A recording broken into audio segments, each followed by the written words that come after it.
नमस्कार दोस्तों, मैं हूं कंचन। आप सभी का हमारे चैनल में स्वागत है। आज आपको पितृपक्ष की वो रोचक कथाओं के बारे में बताने जा रही हूं जो माता सीता, प्रभु श्री राम और भगवान लक्ष्मण जी से संबंधित है। पूरी कथा सुनने के लिए वीडियो के अंत तक बने रहें। ऐसी कथा है कि वनवास के दौरान भगवान राम, लक्ष्मण और माता सीता पितृपक्ष के वक्त श्राद्ध करने के लिए गया धाम पहुँचे।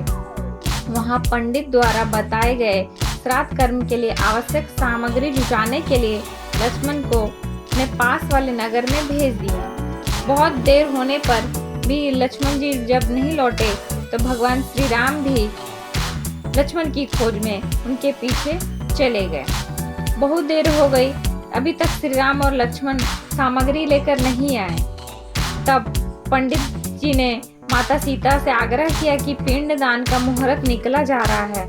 यह सुनकर माता सीता व्याकुल हो गई। उनकी व्यग्रता भी बढ़ती जा रही थी क्योंकि श्री राम और लक्ष्मण अभी तक नहीं लौटे और इसी उपरांत दशरथ जी की आत्मा ने उन्हें आभास कराया कि पिंड दान का वक्त बीता जा रहा है। यह जानकर माता सीता असमंजस में पड़ गई। तब माता सीता ने समय के महत्व को समझते हुए यह निर्णय लिया कि जो भी सामग्री उनके पास उपस्थित है उसी से वह स्वयं ही अपने ससुर राजा दशरथ का पिंडदान करेंगी। उन्होंने फाल्गु नदी के साथ साथ वहां उपस्थित वट वृक्ष, कौवा, तुलसी, पंडित और गाय को साक्षी बनाकर स्वर्गीय दशरथ जी का पिंडदान पूरी विधि विधान के साथ किया। इस क्रिया के बाद जैसे ही माता सीता ने हाथ जोड़कर प्रार्थना की तो राजा दशरथ ने माता सीता का पिंडदान स्वीकार किया। माता सीता को इस बात से प्रसन्नता हुई कि उनकी पूजा दशरथ जी ने स्वीकार कर ली है, पर वह यह भी जानती थी कि प्रभु राम इस बात को नहीं मानेंगे क्योंकि पिंडदान पुत्र के बिना नहीं हो सकता। फिर थोड़ी देर बाद भगवान राम और लक्ष्मण सामग्री लेकर आए और पिंडदान के विषय में पूछा। तब माता सीता ने कहा कि समय निकल जाने के कारण मैंने स्वयं पिंडदान कर दिया। प्रभु राम को इस बात का विश्वास नहीं हो रहा था कि बिना पुत्र, बिना सामग्री के पिंडदान कैसे संपन्न हुआ और स्वीकार ये कैसे हो सकता है। तब सीता जी ने कहा कि वहां उपस्थित फाल्गु नदी, तुलसी, कौवा, गाय, बट वृक्ष और ब्राह्मण उनके द्वारा किए गए श्राद्ध कर्म की गवाही दे सकते हैं। भगवान राम ने जब इन सब से पिंडदान किए जाने की बात सच है या नहीं पूछा, तब बट वृक्ष को छोड़कर फाल्गु नदी, गाय, कौवा, ब्राह्मण, तुलसी सब ने प्रभु राम के क्रोध को देखकर झूठ बोल दिया। सिर्फ वट वृक्ष ने सत्य कहा कि माता सीता ने सबको साक्षी रखकर विधि पूर्वक राजा दशरथ का पिंडदान किया।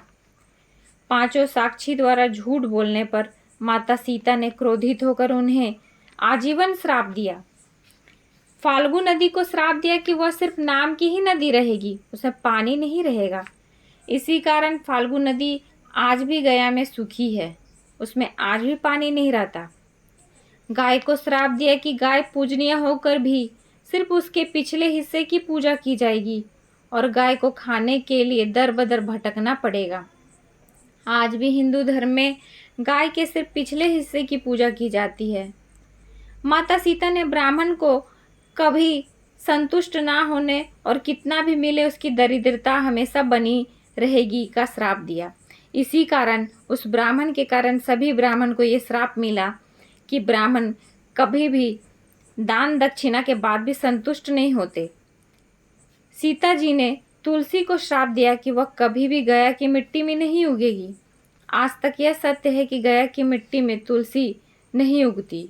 और कौवे को हमेशा लड़ झगड़ कर खाने का श्राप दिया, इसलिए कौवा आज भी खाना अकेले नहीं खाता। सीता माता द्वारा दिए गए इन श्रापों का प्रभाव आज भी इन पांचों में देखा जा सकता है। जहाँ इन पांचों को श्राप मिला वहीं सच बोलने पर माता सीता ने वट वृक्ष को आशीर्वाद दिया कि उसे लंबी आयु प्राप्त होगी और वह दूसरों को छाया प्रदान करेगा तथा पवित्रता स्त्री वट वृक्ष की पूजा करेगी और उनका स्मरण करके अपने पति की दीर्घायु की कामना करेगी। ये थी फाल्गु नदी, ब्राह्मण, तुलसी, कौवा, गाय और सीता माता का श्राप मिलने का कारण। दोस्तों, कैसी लगी ये कहानी? आपको अच्छी लगी हो तो वीडियो को लाइक और शेयर करें, और हमारे चैनल पर नए हैं तो चैनल को सब्सक्राइब करें और नोटिफिकेशन भी ऑन करें, ताकि जो भी हमारे चैनल पर नया कहानी वीडियो आए वो उसका नोटिफिकेशन आपको मिले। जय श्री राम।